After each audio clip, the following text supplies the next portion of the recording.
afternoon, everyone. This is Tony from Her Homestead Skills. Welcome, everyone. We did have a snowstorm yesterday, but it was not as bad as was threatened. And actually, it was rather odd that we had huge amounts of snowfall, and then after that, around midnight, I think, that the rain started to fall. So the weather was warm. And by noon, I guess, or early this morning, most of the snow was already gone simply because of all the rain. Now we are threatened with sub-zero temperatures tomorrow, and the temperatures have already started to go down. So hopefully some of that water will dry up, because the issue there is if the water does not dry up, we're going to have ice, and there's nothing worse than an ice storm. We have had, not here so bad, but I think there were years ago in Quebec where there was a horrific ice storm that people were out for. Some people did not have power or heat or anything for over a month. So that tells you that prepare. And even though I stated in a few videos back, I don't remember which one it is, that even as a minimum you should have 2 weeks worth of necessities in your home at all times, even for events like this where you might be shut in for a few days. It doesn't look like it'll be much more than that, but you know, with the snowfall and the deep freeze, it could be a few days before the roads are clear enough to be able to travel safely. So having a minimum of 2 weeks, and of course longer, is always preferable for necessities, whether it's heat, water, food, medicine, whatever it is that you need to survive for a period of time is a good thing to have on hand. And that could mean even gasoline in your car. I mean, just in case you do have to go out.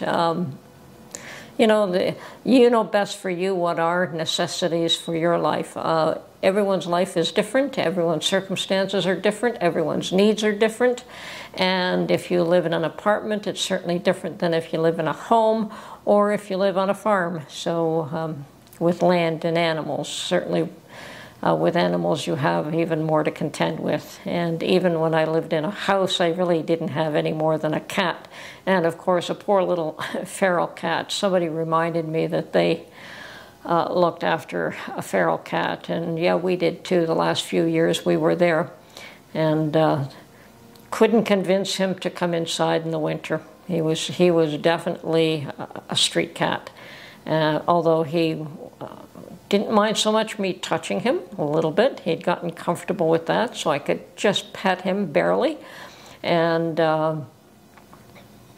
when it got really cold and he wouldn't come in, I think he stepped in for a minute and decided, nope, don't want to be in here. I want to be outside. I want to feel the air on my whiskers or whatever.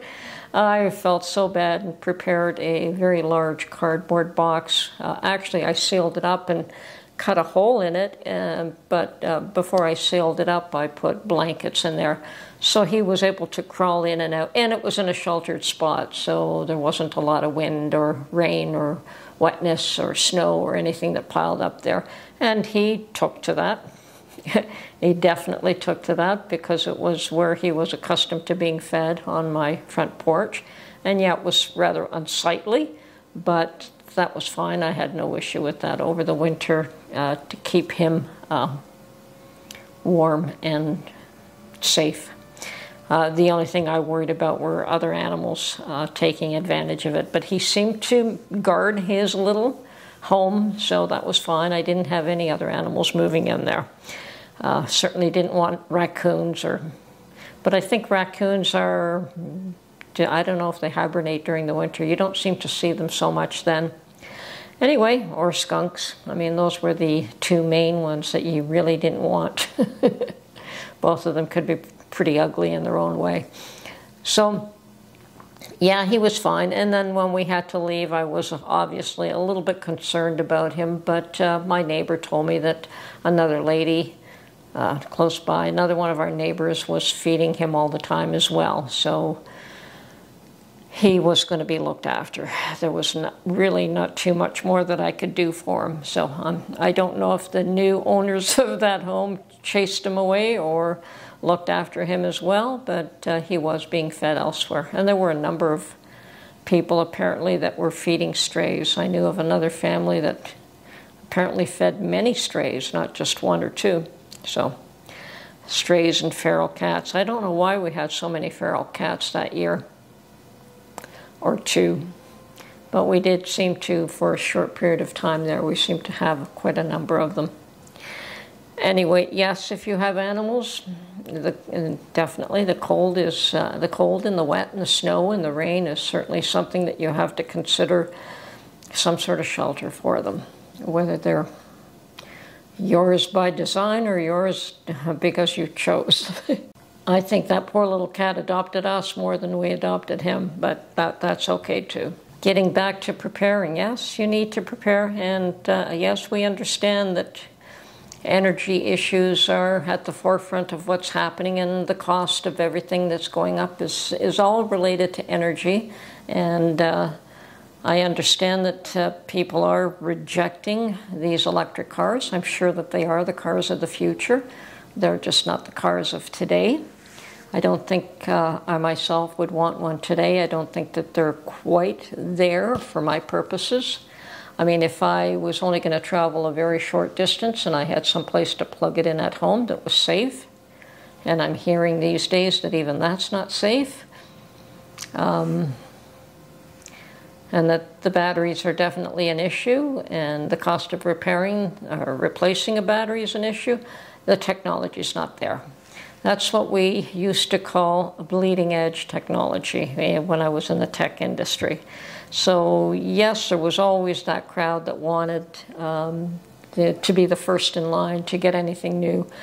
But they were also the ones that were first in line to weed out and deal with the issues that would come up with something that was brand new. And with technology, there's always something that they, even though they may test every little function and feature, when you have 10 people testing it, you find certain things. When you have 100 people testing it, you'll find more things. And when you have thousands of people testing it, you find more things again. And that is why they always put out software before it was perfected. And that's why you always had software fixes, because even though they felt that it was good to go when they released it, it was never 100%.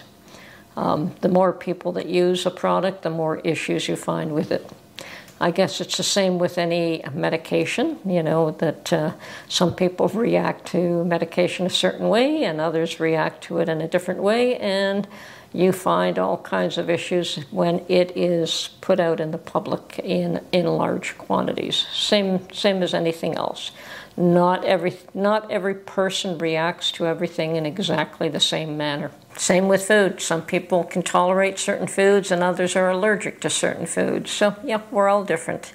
Anyway, getting back to prepping, I understand that meat prices are going to be going up this year. So if you're wanting to either buy beef, pork, chicken, I think those are the main ones that they are definitely going up in price this year.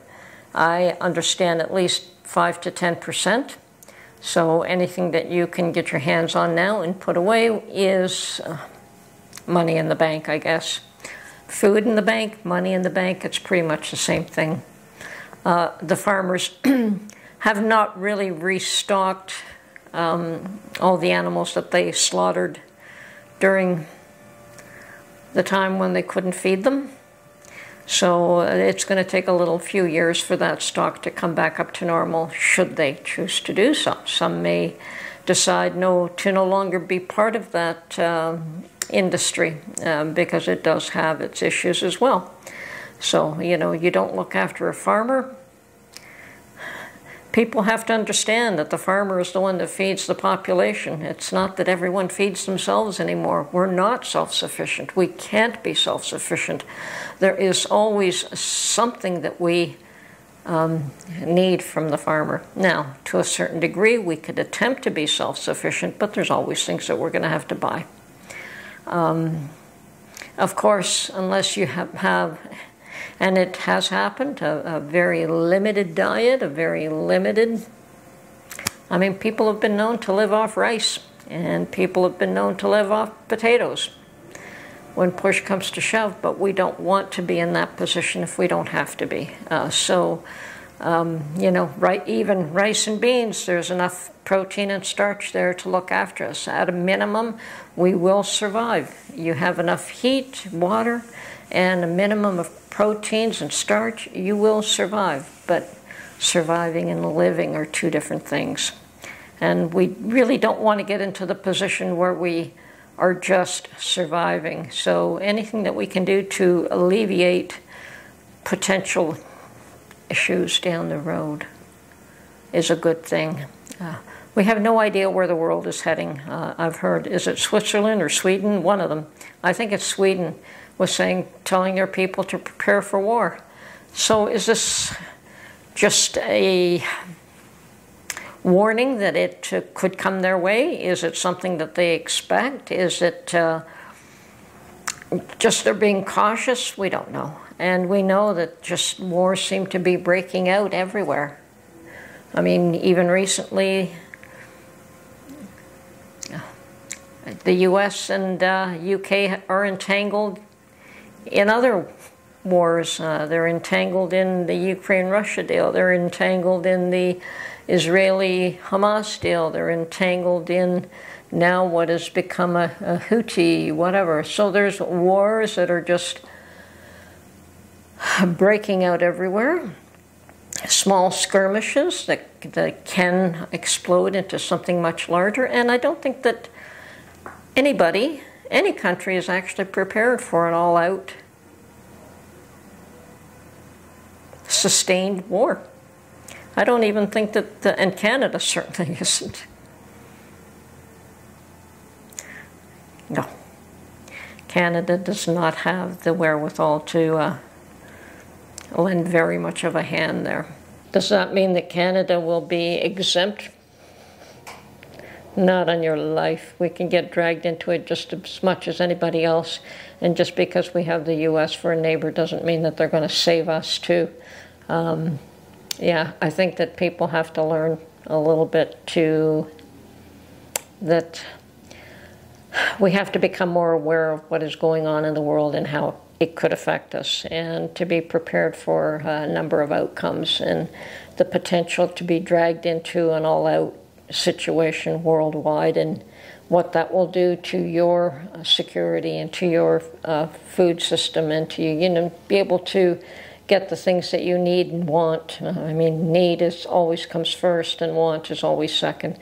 But yeah, survival is should be first and foremost. And once survival is accomplished, I guess that would be the word. Once you have enough set aside that you know that you can survive for 6 months, a year, whatever you think it. I mean, 25 years is not a bad move if you can do it. Very few of us can. But the longer that you can, or the more that you can put aside for security, and whether it's for your physical security or whether it's for your nutritional security, all of that's important. So bear in mind that no, we're not self-sufficient, and if things get worse, there will be lack, and perhaps it's time to consider what we need to stock up, to store up, to ensure that, well, if you have to ration, you still have something. Okay, I have baked some bread today. I did not bake a pie, and the weather turned out not to be as bad as it could have been, thank goodness, but that doesn't mean it's over. It's just the beginning of the cold snap. And this is an ugly one. I understand that it has affected states south of us all the way down to Louisiana, which is surprising. Yeah, quite a few states have been hit with this extreme cold, lots of heat. It's either rain or snow. We've had both. and it's not over yet. And then, of course, the freezing weather is coming. It's already started to come. And hopefully we don't have an ugly, deadly freeze snap, and that everyone is staying safe, staying warm. Very important.